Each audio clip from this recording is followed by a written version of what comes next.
Bravehearts, welcome back! So magre-review tayo ng earbuds. Ang brand ay Bavin. Ang model nito ay Bavin 19. So as per box, ito ay high resolution stereo headphones. At ito ay TWS o tinatawag na True Wireless Stereo.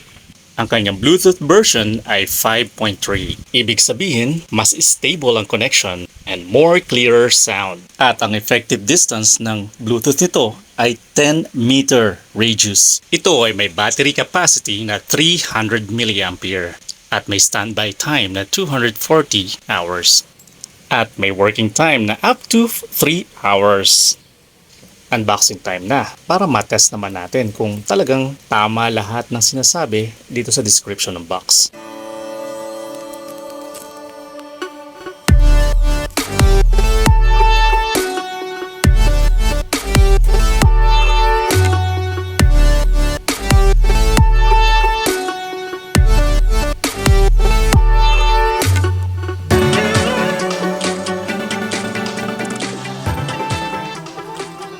At ito na nga, ang super mini palm size case.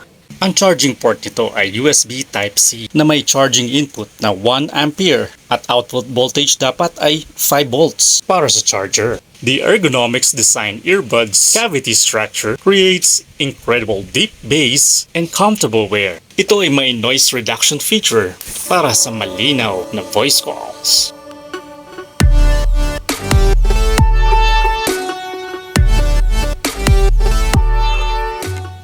Compare natin ang size sa 5 peso coin.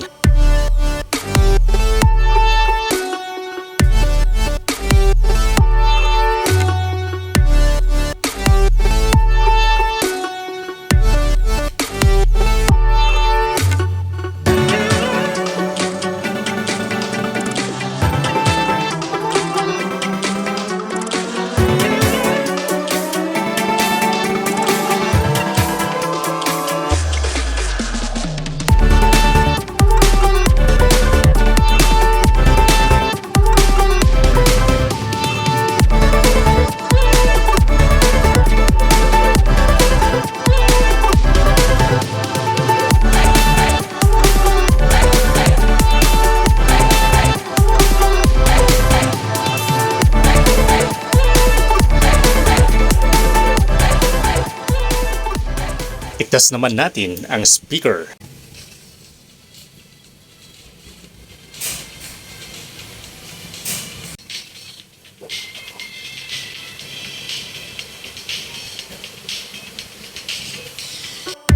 Thank you for watching at huwag kalimutang mag-subscribe, i-like at i-share mo na rin ang video ito.